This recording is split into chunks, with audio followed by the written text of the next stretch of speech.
They briefed us on the Lenthari Convocation for 11 days before we crossed the Sable Corridor.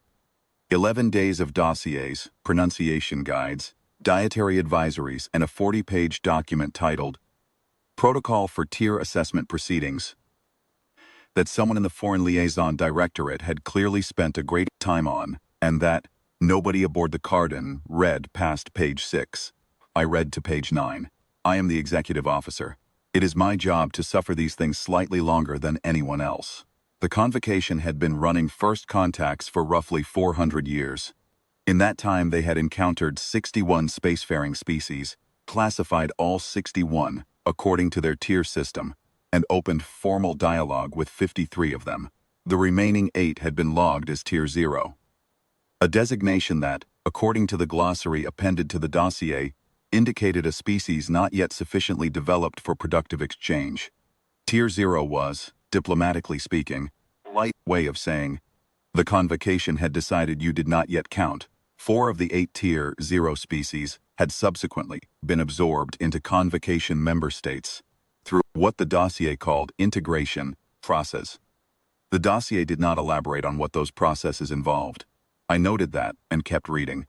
The tiers themselves ran from 1 to 7, ascending in the convocation's estimation of a species' political maturity, technological reach, and this was the part that made Captain Wren set down his coffee and stare at the ceiling for a long moment. What the document called civilizational coherence. The convocation measured civilizational coherence by a formula that weighted 3 things: how unified a species' government was, how consistently its representatives spoke across sessions, and how predictably its behavior could be modeled once initial parameters were established. Humanity scored, by any honest assessment, quite poorly on all 3 counts. We had sent 16 different negotiating teams to the preliminary exchanges over the past 2 years, and no 2 of them had said the same thing about our intentions. This was not strategic ambiguity. This was simply how we operated. The Carden was a diplomatic frigate. The TFS Carden, commissioned 8 years prior, 240 meters of reinforced hull and careful understatement. She was not the most impressive ship in the Terran fleet. She was not meant to be. The Foreign Liaison Directorate had specifically requested a vessel that would not alarm anyone upon arrival, ruled out the dreadnoughts and the carrier groups, and most of what the Navy considered its best work. The Carden had clean lines, moderate armament, and a crew of 219. We also had, cloaked and holding at 1,100 kilometers off our port quarter, the destroyers Inkwell and Fetch. The Directorate had also specifically requested those. They were not listed on our manifest. Captain Wren had commanded the Carden for 3 years. He was a compact man in his early 50s, Johannesburg-born, with the specific quality of stillness that I have only ever seen in people who have been in enough situations where stillness was the only useful thing left. He had read the dossier to page 22, which I know because I found it face down on the chart table with a pen mark at paragraph 4 of page 22, where the document explained that species presenting for tier assessment were expected to deliver an opening declaration of appearance, a formal statement of governmental structure, chain of command, and decision-making authority before the arbiter would proceed. Wren had written 2 words in the margin beside this paragraph. The words were, of course, and they were written without any particular affect, which, on Wren, was the equivalent of a raised eyebrow. We crossed into the Sable Corridor at 0614 on a Tuesday. The corridor is a stretch of deep space, approximately 4 light hours across, that the convocation had designated as neutral ground for first contact proceedings, far enough from their core systems that a new species arriving could not learn much from the journey, close enough to their nearest relay station that they could pull support within 6 hours if things went wrong. It was, in other words, a room they had designed. We were guests in it. The Lenthari ship was already there when we arrived. It was called the Pronouncement of the Seventh Accord, which I thought was an extraordinary name for a ship, and it was roughly 3 times the Carden's length, angular and pale, with a hull that had an almost ceramic quality in the sensors or returns. Smooth, regular, without the weathering and repair patchwork, that characterized most vessels that actually spent time in deep space. It looked like it had been cleaned specifically for this occasion. Given what I knew of the convocation's approach to ceremony, it probably had been. The hail came in 17 minutes after we matched velocity. Standard convocation protocol, according to the dossier, was a waiting period of between 15 and 20 minutes. Long enough to signal that the convocation was not in a hurry, short enough to signal that they were attentive. Even their silences were scheduled. The arbiter's image resolved on the main screen. The Lenthari were tall by most standards. The arbiter stood perhaps 2¼ meters, slender, with 4 upper limbs arranged in 2 pairs, the inner pair shorter and carried close to the body, the outer pair longer, and held slightly away from the trunk in what I had learned from the dossier signified a posture of formal authority. Their faces were broad and flat, with large amber eyes that I am told have a wider spectral range than human vision, and a speaking apparatus that sits lower on the face than a human mouth, producing a voice that our translators rendered in the lower registers.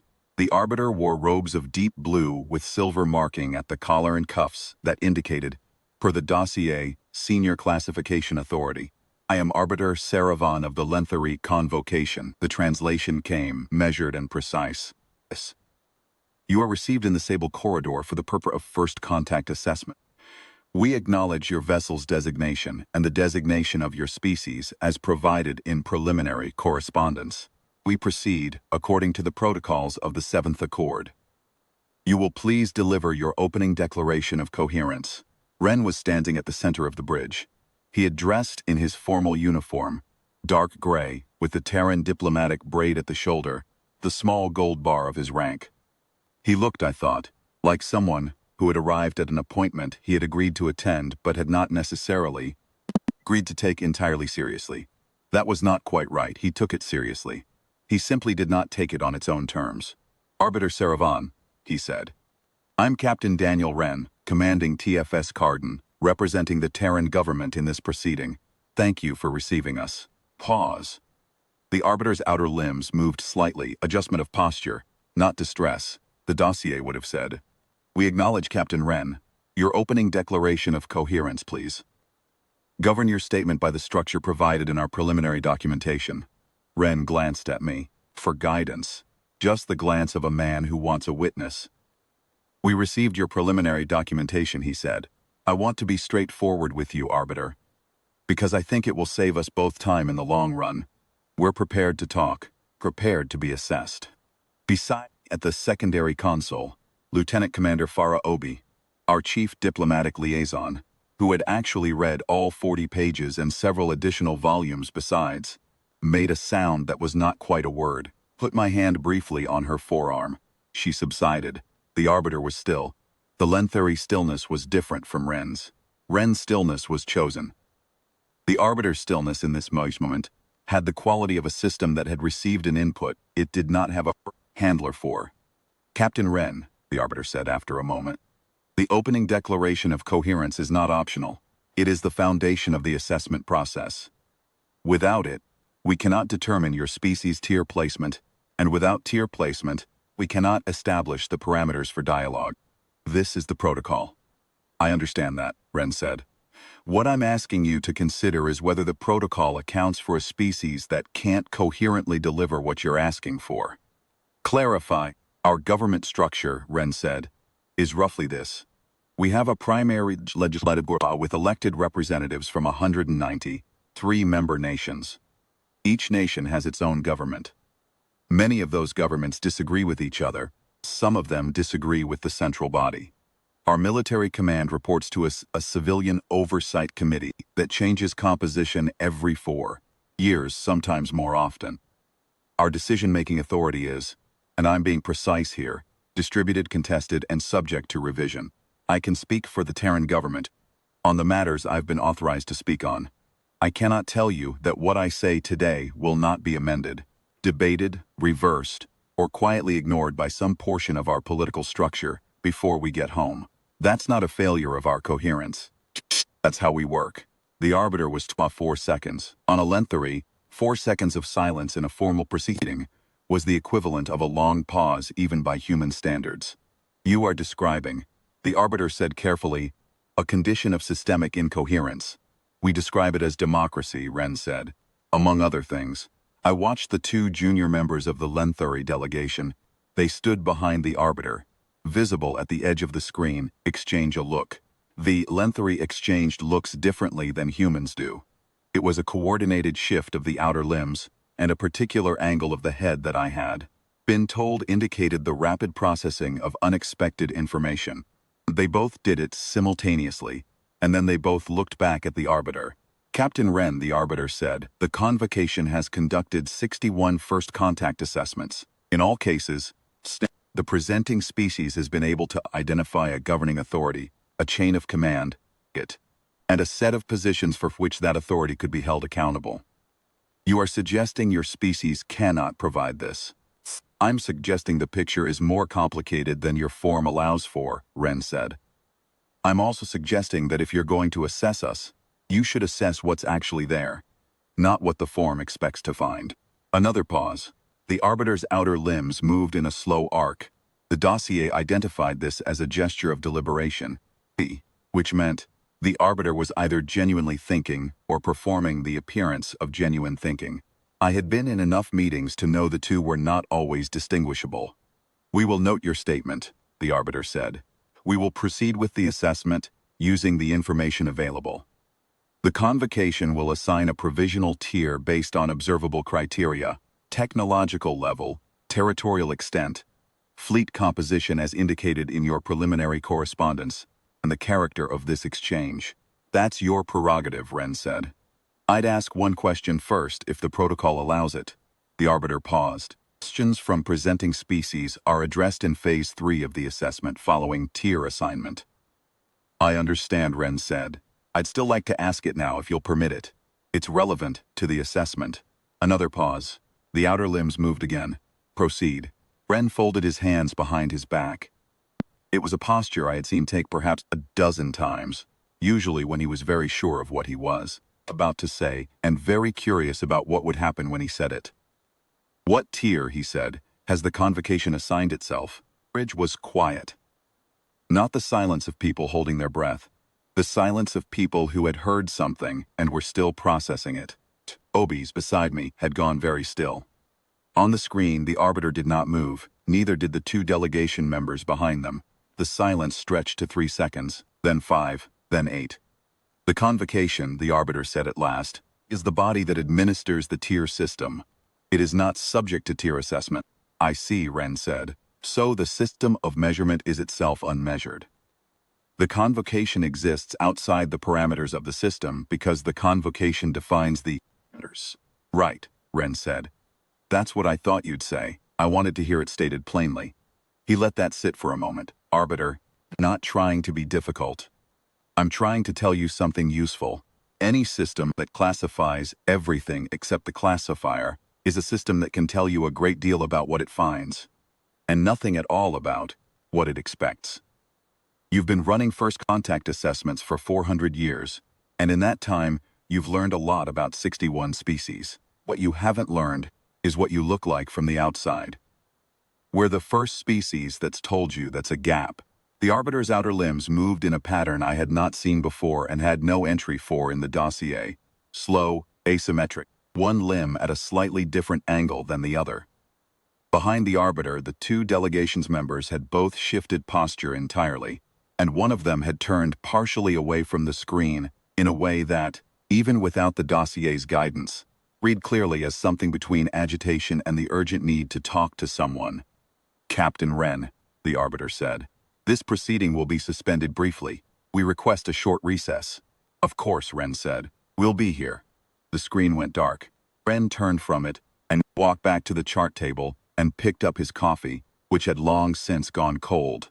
He looked at it for a moment. He did not drink it. Obi turned to me. He just told the convocation that their 400-year classification system has a structural blind spot, she said.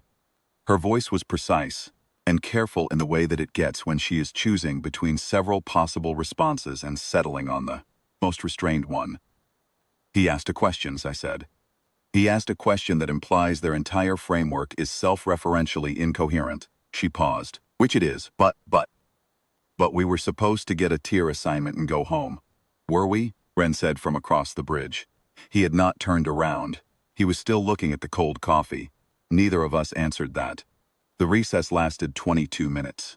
When the screens came back on, the composition of the delegation had changed. The arbiter was still there.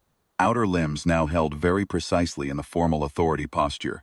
More precisely than before, which I noted. But the two junior delegates behind them were different individuals. The ones who had been there before were gone. In their place stood two Lenthari in darker robes, with more complex markings at the collar, and an expression. If you can call the arrangement of Lenthari facial structures an expression, that was considerably harder to read than anything I had seen in the briefing materials. Captain Wren, the arbiter said, the convocation has conducted an internal consultation. We will be candid with you. I'd appreciate that, Wren said. Your question has generated disagreement within the delegation, the arbiter said. There are members of this proceeding who believe your question constitutes a procedural violation, an attempt to destabilize the assessment framework rather than engage with it in good faith. There are other members who believe your question is substantive and merits consideration. These two positions are not currently reconcilable. This is itself an unusual outcome. In 61 prior assessments, the delegation has not experienced internal disagreement during proceedings. Wren nodded slowly. And where does that leave us? In an undetermined state, the arbiter said. Which is also unusual. A pause. Captain, I want to put a direct question to you. Are you capable of providing what the protocol requests? A coherent governing authority, a stable chain of command, positions for which your representatives can be held accountable? Or is the condition you described earlier a permanent feature of your species? Political organization? Both, Wren said. We have all of those things. They're just not fixed. They shift, they're argued over, they're revised. The authority I represent today is real authority. It's also provisional, and everyone involved knows it, and we work within that. He set the coffee cup down on the edge of the chart table with a small click. We're not incoherent. We're contingent. There's a difference. The arbiter was still for a long time, 7 seconds. 9. Contingent, the arbiter said. It means our positions depend on conditions, Wren said. We don't hold anything as permanently settled, including this conversation. Obi leaned slightly toward me and said, very quietly, near the level of breath, he's going to get us classified as unclassifiable and he knows it. Yes, I said. Was that the plan? I don't think he had a plan, I said. I think he had a principle. She considered that. That's either very good or very bad. Probably both, said. Contingently. She gave me a look that I did not deserve but understood. On the screen, the arbiter had turned partially to the two dark-robed delegates. The exchange between them was brief and not transmitted. A private channel, the convocation's internal comms, cutting us out for 15 seconds. When the arbiter turned back, something in the posture had shifted. Not the formal authority arrangement of the limbs. Something behind it. Captain Wren, the arbiter said, the convocation will require time to deliberate before this proceeding can continue. We propose a recess of no less than 6 standard hours. We will contact the Carden when deliberation is complete. We'll hold, Wren said. Take what time you need. The screen went dark again. This time it stayed dark. We waited 11 hours. I ran 2 watch rotations. I updated the log. I ate a meal in the wardroom that I do not remember, and had a conversation with our chief engineer about a minor coolant fluctuation in the port side, thruster array that was not actually minor, but was not yet critical, and would, under normal circumstances, have been my primary concern for the day. I authorize Obi to compile a formal incident summary of the proceedings so far, on the basis that whatever happened next, someone would want a record. She wrote 47 pages in 11 hours, which is the kind of thing Obi does. Wren slept for 3 of those hours, which is also the kind of thing Wren does. At 0317, the pronouncement of the 7th Accord hailed us again. Screen came on, and the delegation had changed entirely. The arbiter was gone. In the center of the frame stood a Lenthari I had not seen before, older by the amber quality of the eyes, larger, with robes of a deeper blue and markings that ran from collar to cuff, in a continuous pattern, rather than the segmented blocks I had seen before. Behind this figure stood 6 delegates, 3 on each side, and the 2 from the dark robes were among them. Wren came to the bridge in 3 minutes, which meant he had been awake. "I am Senior Arbiter Van Sorel," the figure said. "I speak for the convocation in full session, Captain Wren." "Senior Arbiter," Wren said. "The convocation has deliberated. The situation is as follows." The Senior Arbiter spoke with a cadence that I recognized from the dossier as the formal announcement register, each phrase given equal weight, each pause calibrated. "Your question during proceedings has been reviewed by the full delegation. Opinion within the convocation is divided. One block holds that your question constitutes bad faith conduct, and that the Terran species should be logged as non-cooperative, and the assessment suspended pending a formal review of your diplomatic authorization. A second block holds that your question, while procedurally irregular, is substantively valid, and that the assessment framework has not previously been asked to account for a species whose primary characteristic is political contingency. The 2 blocks have not reached consensus. I'm sorry to have caused difficulty," Wren said. "I do not believe you are," the Senior Arbiter said. It was not said with hostility. It was said with the precision of someone making an accurate observation. "Considered this." "No," he said. "Not deeply sorry, but I mean it in the sense that I didn't come here to divide your delegation." "Yet you have," the Senior Arbiter said. "And the convocation must decide how to proceed in a divided state, which is itself an outcome we have not previously encountered in 400 years of assessment proceedings." A pause. "You have, Captain, managed to give us an experience of contingency."